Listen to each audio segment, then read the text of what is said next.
et c'est un témoin qui a noté le numéro d'immatriculation de la voiture avec laquelle il s'est enfui et c'est cela qui a permis aux autorités locales de rapidement retrouver le suspect qui est désormais en garde à vue. Le FBI a dit ouvrir une enquête pour tentative d'assassinat présumée visant Donald Trump. Alors l'ancien président a rapidement réagi, notamment dans un email à ses partisans où il a assuré qu'il était en sécurité et qu'il n'arrêtera jamais de se battre pour eux. Le colistier de Donald Trump, J.D. Vance, a assuré qu'il s'était entretenu avec Donald Trump et qu'il était, dont l'état d'esprit était bon. L'allié de Donald Trump au Congrès, Lindsey Graham, a également dit que Donald Trump était dans un bon état d'esprit et qu'il était plus résolu que jamais à sauver le pays. Et un peu plus tôt, c'est la Maison-Blanche qui, dans un communiqué, le président Biden et la vice-présidente Kamala Harris ont réagi en disant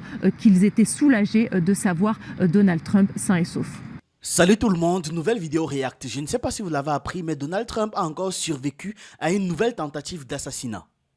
Selon les médias américains, ce sont les agents du Secret Service qui assurent la protection de Donald Trump qui ont ouvert le feu après avoir remarqué le suspect armé dans l'enceinte du golf où se trouvait Donald Trump à Palm Beach. L'ancien président était en train de jouer au golf avec l'un de ses donateurs. Le suspect s'est alors enfui. Sur place ont été retrouvés une Kalachnikov et une caméra GoPro. Et c'est un témoin qui a noté le numéro d'immatriculation de la voiture avec laquelle il s'est enfui et c'est cela qui a permis aux autorités locales de rapidement retrouver le suspect qui est désormais en garde à vue. Le FBI a dit ouvrir une enquête pour tentative d'assassinat présumée visant Donald Trump. Alors l'ancien président a rapidement réagi, notamment dans un email à ses partisans où il a assuré qu'il était en sécurité et qu'il n'arrêtera jamais de se battre pour eux. Le colistier de Donald Trump, J.D. Vance, a assuré qu'il s'était entretenu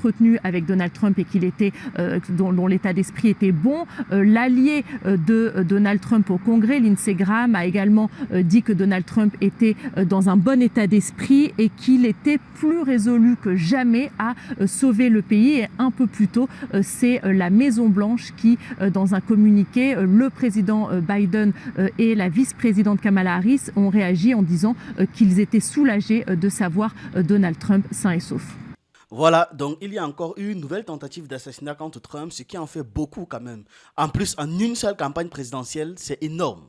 C'est énorme. Les gars, je pense que la théorie du complot initial est déjà quand même assez forte. Et j'ai appris l'information hier nuit et ça m'a un peu choqué. Je me suis dit, mais c'est vrai ça? C'est sûr parce que j'ai entendu juste des... Parce qu'il y a juste des gens qui m'ont envoyé des messages. Salut, Donald Trump a encore survécu à une tentative d'assassinat. Je me suis dit, mais tu es sûr que l'article date de maintenant? Ou alors ce sont les enquêtes qui sont menées et donc l'affaire est en train de ressortir parce qu'ils ont de nouvelles informations. On me dit non, va vérifier, va regarder toi-même. Il y a encore une nouvelle tentative d'assassinat et il a survécu. Et je me suis dit, tiens, je vais un peu aller regarder ce que dit Internet et l'actualité par rapport à ça. Donc nous avons ici, présidentielle américaine 2024, nouvelle tentative d'assassinat présumée contre Donald Trump. Le FBI a déclaré le dimanche 15, donc hier, 15 septembre, enquêter sur une tentative d'assassinat présumée contre Donald Trump. Donc ce n'est pas encore confirmé que c'était une tentative d'assassinat. Il présume juste au vu des éléments qu'il y avait, que ce soit l'arme, la planque, etc., etc. Le candidat républicain à la présidence jouait au golf en Floride quand un homme armé a été repéré par le Secret Service. Le suspect a été interpellé peu après. Le FBI a annoncé... On parle d'une tentative d'assassinat présumée ayant pour la deuxième fois en 2 mois seulement. C'est petit, c'est rare et c'est complètement fou. Pour la deuxième fois en 2 mois visé Donald Trump, le candidat républicain étant sain et sauf et un suspect ayant été arrêté. Et puis, je me suis regardé, là on arrive sur Le Monde, même chose à peu près. En direct, Donald Trump, après la tentative d'assassinat présumée, Joe Biden estime que le Secret Service, chargé de protéger le président et ses prédécesseurs, a besoin davantage d'aide. Apparemment, les gars n'arrivent plus à bien faire leur travail, étant donné que ce genre de choses, c'est aberrant que ça arrive. Une fois encore, ok, on peut dire que le type était très bien préparé, avait tout tellement très bien, si bien planifié qu'on peut l'admettre. Mais 2 fois en 2 mois, ça devient quand même très chaud.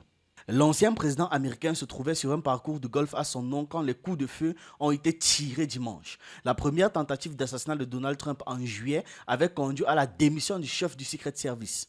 Ouf, violent, violent. Là, quelqu'un d'autre va démissionner. Tentative d'assassinat présumé de Donald Trump. Le premier ministre britannique se dit très inquiet. Et effectivement, il y a de quoi. Le premier ministre britannique s'est dit lundi très inquiet, donc ce matin, après la tentative d'assassinat présumé contre l'ancien président américain et candidat à la Maison-Blanche Donald Trump. Il dit, je cite, je pense qu'il est vraiment important que nous disions clairement que la violence ne doit avoir aucune place dans aucun processus démocratique. Lal, vraiment, je sens que les gens, s'ils oublient ce qu'ils font souvent en Afrique. C'est donc ce qu'il a affirmé à des journalistes depuis Rome, où il doit s'entretenir avec son homologue Giorgia Meloni. Tentative d'assassinat de Donald Trump, Volodymyr Zelensky condamne la violence politique. Le Kremlin y voit une intensification de la campagne de son côté. Je suis content d'apprendre que Donald Trump est sain et sauf. Je pense que c'est Zelensky qui le dit. A réagi le président ukrainien Volodymyr Zelensky sur X au lendemain de la tentative présumée d'assassinat contre l'ancien président américain dimanche. L'état de droit est primordial et la violence politique n'a sa place nulle part dans le monde. Vraiment, vraiment Zelensky, vraiment. On rappelle au monde comment tu es arrivé au pouvoir. On se rappelle bien, parce que vous pensez souvent que 2014 c'est loin. On connaît très bien les événements de 2014 qui ont par la suite conduit à ton accession à ton poste. On connaît très bien comment l'histoire s'est déroulée. On connaît même de quel bord politique tu es. Donc quand tu dis que la violence politique n'a sa place nulle part, là tu t'adresses à qui? À toi-même? Ou bien tu conseilles les gens? Terrible. Un responsable ukrainien haut placé de son côté affirme à l'agence France Presse que cet homme, Ryan Wesley Routh, n'avait aucun lien avec le gouvernement ukrainien. Il n'a pas servi ici, dans l'armée ukrainienne, entre crochets, et n'a aucun lien avec les structures de l'État, c'est certain. C'est ce qu'assure donc un responsable en exprimant sous couvert d'anonymat. En gros, on explique là que le suspect est un Américain qui souhaitait combattre en Ukraine contre la Russie. Donc, il est très probablement un soutien de l'Ukraine, vous voyez. Et que comme Donald Trump est en mode, il n'est pas pour que la guerre continue, l'abattre pourrait potentiellement justifier son acte. Parce que la personne qui allait prendre la présidence allait continuer de bon port. Dans les grandes lignes, en fait, c'est ce que l'article essaie d'expliquer. Et c'est donc pour ça qu'un responsable ukrainien haut placé affirme que ce n'est pas le cas, qu'il n'a aucun lien, qu'il n'a absolument pas de lien avec l'armée, déjà pour leur faire comprendre que, hé les gars, on ne veut pas finir avec vos présidents. Donc l'homme qui s'est rendu à Kiev en soutien au peuple ukrainien en 2022 était entré en Ukraine comme étant une personne lambda, comme il y en a beaucoup. C'est donc ce qu'a déclaré le responsable. Dans la même veine, la Légion étrangère ukrainienne, composée de volontaires étrangers combattant pour l'Ukraine, a assuré que le suspect américain n'avait jamais servi dans ses rangs. De son côté, le Kremlin a dit voir dans cette tentative d'assassinat le signe d'une intensification de la campagne électorale pour la présidentielle du mois de novembre. On se rappelle bien que novembre, ce n'est plus très loin. Plus du tout. On est déjà en mi-septembre. Nous suivons bien sûr de près les informations qui nous parviennent des États-Unis. Nous voyons à quel point la situation est tendue, y compris entre rivaux politiques. La lutte politique s'intensifie et diverses méthodes sont employées. C'est ce qu'a dit Dmitry Peskov, le porte-parole de la présidence russe, lors de son briefing quotidien avec les médias russes et étrangers. Donc même aussi cet article confirme la même chose à peu près et relate les faits. Donc il s'agit de la deuxième tentative. Le candidat républicain à la présidence de novembre qui se trouvait sur un parcours de golf chez lui en Floride. Il est sain et sauf, nanani nanana, blablabla.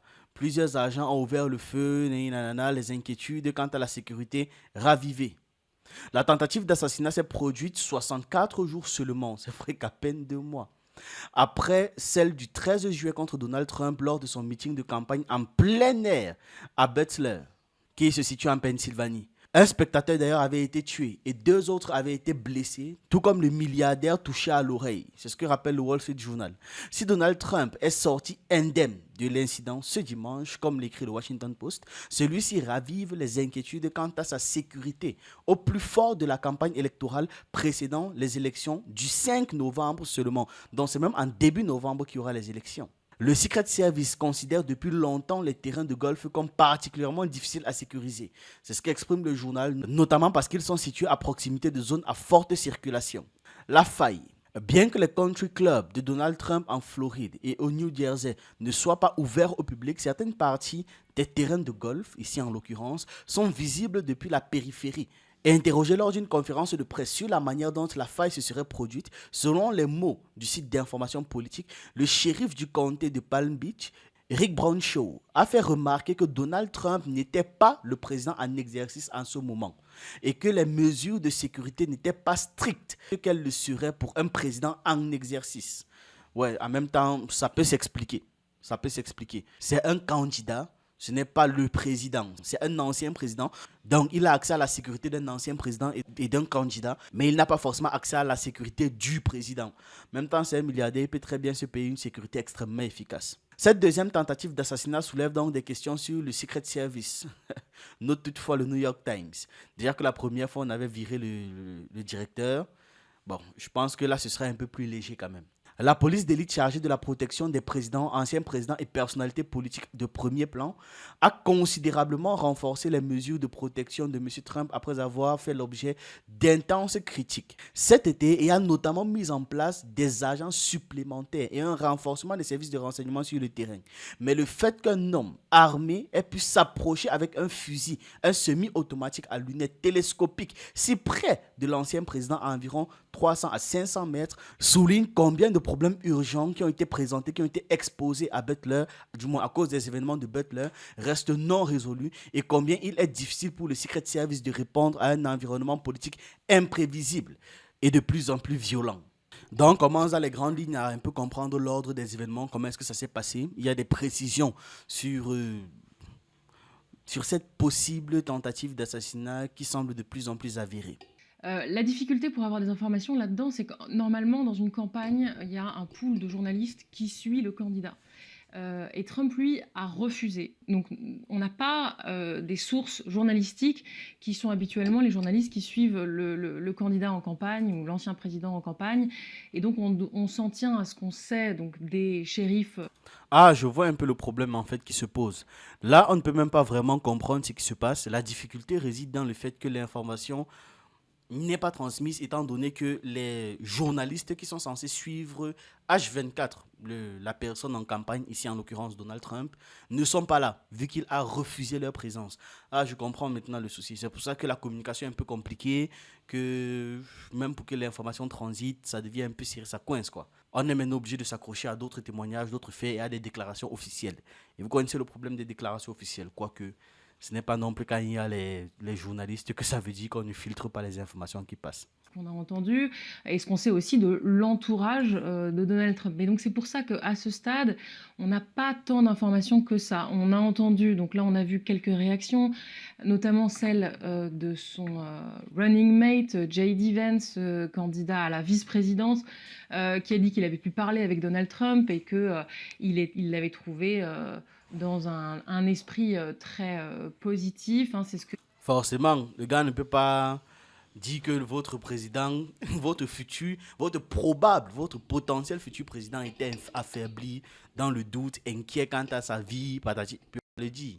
Il ne peut pas le dire. On est obligé de dire que non, ne vous inquiétez pas, il était fort, droit sur ses bottes, et tout et tout. Celui qui actuellement est en train de paniquer, on vous parle de 2 en 64 jours, c'est énorme. Que des personnes proches de Donald Trump aussi ont dit à la personnalité de télévision de Fox News, Sean Hannity, qui a pu parler avec Donald Trump et qui dit qu'il était surtout déçu parce qu'il n'avait pas pu finir son parcours de golf. Donc Donald Trump, Bravo. Assez fanfaron là-dedans. Bravo, effectivement, ça c'est très fanfaron. A priori, ce qui s'est passé, c'est que quand il était donc apparemment, au niveau du 5e trou, les agents de sécurité qui le précèdent sur le parcours d'un trou ont vu le canon d'une arme sortir des buissons qui entourent le parcours de golf. À ce moment-là, on tirait 6 fois en direction de cette arme. Ensuite, le président a été évacué par ses agents de sécurité dans une espèce de voiturette de golf, dit-on, qui serait blindée. Et il a été mis en sécurité. Et à ce moment-là, la personne a pris la fuite. Et donc, grâce à la présence d'esprit d'un témoin qui a vu cette personne fuir et qui a noté la plaque d'immatriculation, il a pu être arrêté ensuite par la police. Ce qui est intéressant, c'est que la police a dit qu'ils avaient pu retrouver donc 2 sacs dans lesquels il y avait une arme de type AK-47 ou AR-15, c'est pas très clair, mais qu'il y avait aussi une GoPro. Donc manifestement, il y avait la volonté de publiciser cette tentative d'assassinat, en tout cas d'en faire un message, c'est tout ce qu'on sait à ce stade. On rappelle, Marine, que si cette tentative d'assassinat est confirmée, ce serait la 2e en 2 mois pour l'ancien président américain. La politique, c'est un environnement extrêmement violent. Extrêmement violent. Voilà donc comment évolue le monde, si ça n'a même pas toujours été comme ça. Alors, dites-moi vous, ce que vous en pensez en commentaire, vos avis, vos analyses, vos critiques. Je sais que l'information vient à peine de tomber, ils n'ont même pas encore eu le temps de filtrer ce qu'ils doivent nous dire. Mais dites au moins déjà, de prime abord comme ça, quel est votre avis sur la question? Moi, le type ici, ça vient en danger, je vous promets, ça vient en très très grand danger.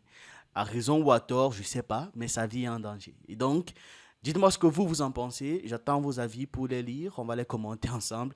Vous allez aussi partager vos analyses avec d'autres aussi en commentaire. C'est important. Et on se retrouve dans une prochaine vidéo.